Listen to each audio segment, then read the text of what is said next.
I've spent months and months designing and testing miter saw dust collection chutes, which I now sell, and turns out they can kind of explode.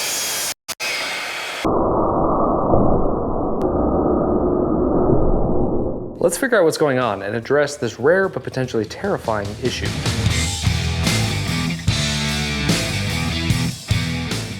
Look, developing a product is hard. It takes a lot of designing and testing and modifying to get it to a point where it's ready for prime time. And then you release these beautiful butterflies out into the world, into the hands of the most brutal torture testers out there, the general public. No, I'm just kidding. But really, it's both good and bad because your products get a true test of every conceivable situation. And unfortunately, that includes highlighting some potential problems. Now, as many of you guys know, I've fallen down the rabbit hole of miter saw dust collection over the past year and now have a business selling 3D printed dust collection chutes for some of the worst offenders. Like this rigid dual bevel slider, its second cousin, the Delta Cruiser, and its German uncle, the Bosch Axial Glide, plus many more to come on the family tree. After the first few hundred customers started using these dust collection chutes, I got my first email with pictures like this of a blown apart chute. The email stated that during a routine cut, a small offcut from there shot into the back of the chute and subsequently destroyed it. My heart sank, and I immediately asked some questions about how it happened because I wanted to know as much as possible since I had never encountered anything like this during my testing or my routine use of my rigid miter saw. And as time went on, I started sending out more and more of the dust collection chutes. I started getting a couple similar emails with equally graphic pictures of disfigured chutes. Now, even though the appearance rate of this appeared to be less than 1%, it was still enough to get my attention. So like a good engineer, I started keeping track of the exact conditions for every scenario. And right off the bat, I can notice a trend. It seemed to happen most often when cutting a small piece off of small stock size, usually of a brittle or hard material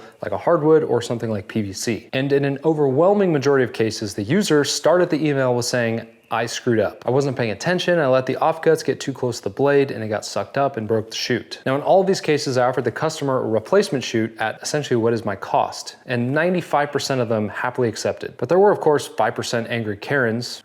I guess most of them were male. What's a male Karen? Carlin. 5% angry Carlins who demanded I replace it for free. And look, these are the people that have never been told no in their life, got participation trophies for everything, and just think they're entitled to whatever they want. Anyways, that's not here nor there. I want to better understand what's going on here so I can either design around it or offer solutions for others so that future users don't have to go through the same thing. Here you can see the Bosch 12-inch Axial Glide miter saw with my dust collection attachment on it. And for the test, I'm going to use this piece of scrap hickory that I have laying around from another project. Hickory is stupid hard and should provide some really good ballistic offcuts. So let's get irresponsible and break some stuff.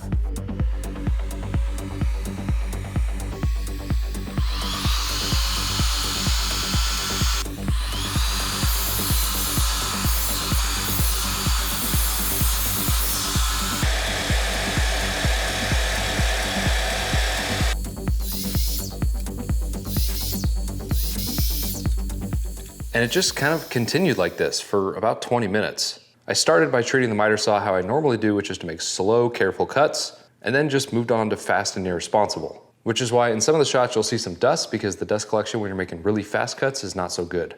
And then I even resorted to placing the small offcuts precariously behind the blade to try and get the kickback. But I just couldn't convince one to do it.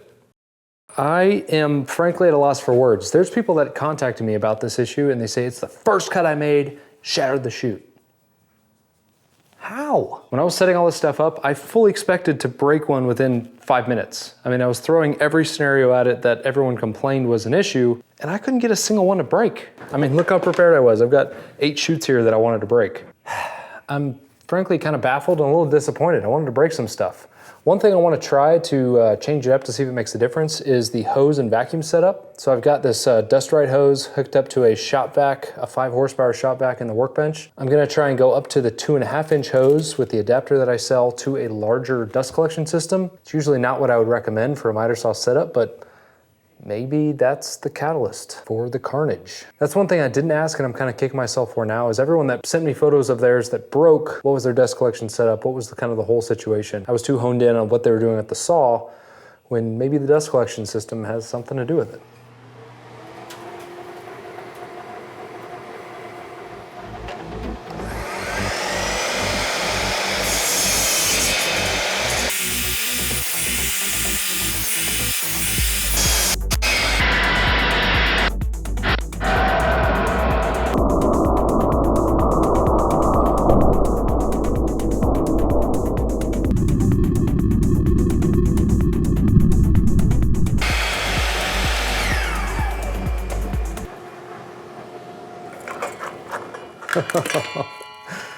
Woo!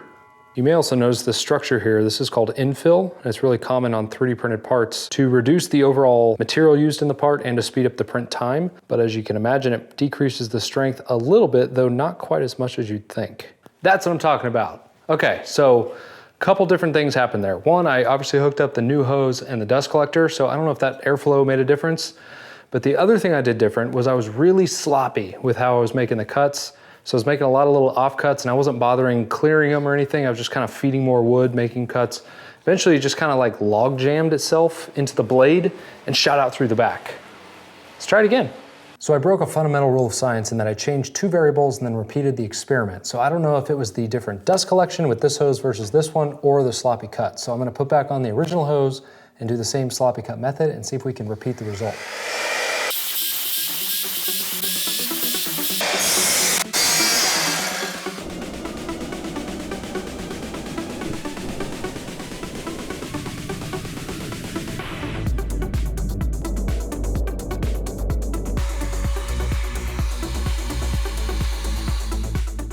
So it feels like the biggest contributing factor is actually cutting technique rather than airflow selection, because we just proved that I can recreate it doing the same technique whether the suction is coming from a shop vac or dust collector. So here's the deal. I've tried to design these things to be as robust as possible while still being economical to produce at scale. These are printed in PETG, which is a robust 3D printing plastic with thick walls and pretty high levels of infill. But I'm wondering if I just ignored the economical aspects of things and printed it at 100% solid PETG plastic. Turns out this takes about 36% longer and weighs about 41% more. Let's try that, see if it makes a difference. But first, let's quickly take a moment to thank the sponsor of today's video, Shopify. Shopify is essentially an online business building tool that I use to build my entire shop. And it's been up and running now for a couple months, and it's been amazing. It gives me complete flexibility on creating product listings and customizing those listings to fit my needs, and all without needing to know how to code websites, which I definitely don't. Here's another example. The Bosch dust collection chutes we're talking about have been extremely popular. And because all of the products are essentially made to order, I needed to temper initial lead time expectations. So I actually used an app within Shopify's ecosystem to create a pre-sale tag for the listing, which shows a custom lead time for that particular item. And now that we're more caught up on production, I can go edit that and update it to reflect the actual new lead time. Super handy for situations like this. Plus, I can also create notification lists for new or upcoming products that are still in development,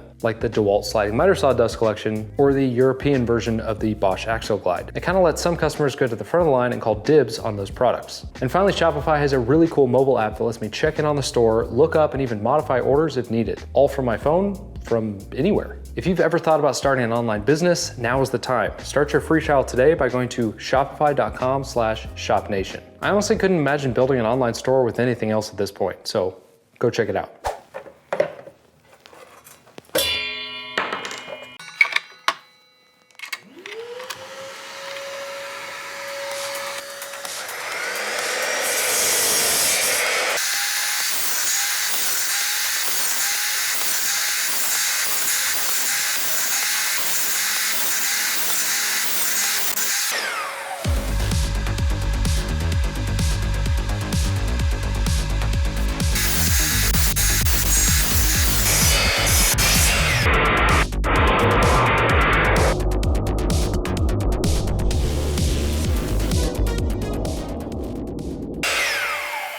Okay, so first of all, this is way too much fun.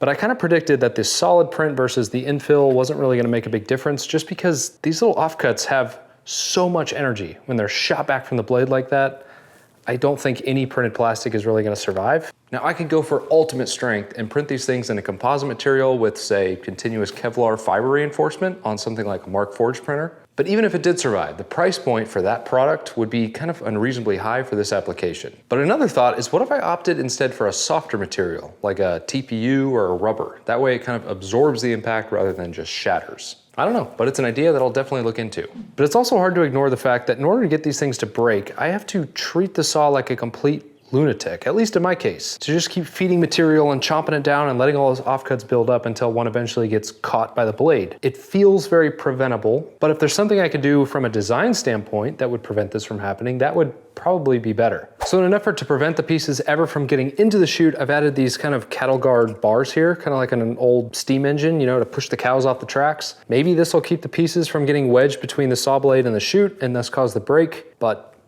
there's only one way to find out.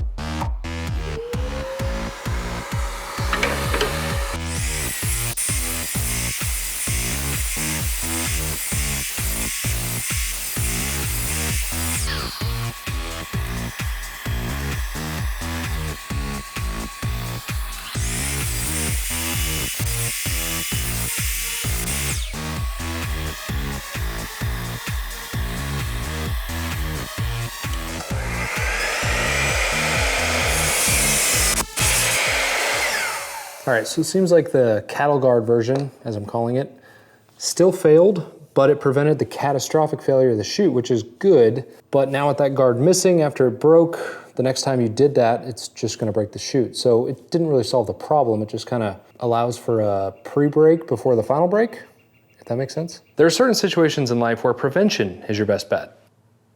Not abstinence from your miter saw, but maybe approaching this problem from an angle other than design. Is there something simple we can do on the miter saw to help prevent this from happening? And the first thing is to obviously not let small offcuts build up around the blade and especially behind the blade. Now, I would think this would be obvious, but maybe it's not for some. Trying to replicate these failures felt so unnatural to me, letting all that stuff build up around the blade while still making cuts and expecting nothing to happen. So right off the bat, that seems like an easy way to lower the chances of it happening to you. And the second thing I want to try is a zero clearance fence. Now, a zero clearance fence on a miter saw is nothing revolutionary. People do it all the time, but the problem with this dust control solution is that this chute is pretty wide, so you can't use a true conventional zero clearance fence. So instead what I want to do is create kind of a large opening, but leave the bottom intact to create almost a ledge to keep these small pieces from going backwards towards the saw blade. So I'm just going to whip up a quick zero clearance fence from some scrap 1/2-inch MDF I've got laying around, and I'll cut a large rectangular opening to allow the chute to pass through, but leave the bottom section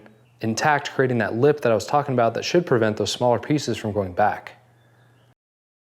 Now I know the term zero clearance fence doesn't really apply here because that's a whole lot of clearance. And obviously this setup is very temporary with the clamps, but the thought is that this little ledge here is what I'm talking about. These little offcuts, as they're cut off, can't really go back, in theory. So let's see if this makes a difference to prevent these things from breaking, even when you're cutting like a maniac on your miter saw.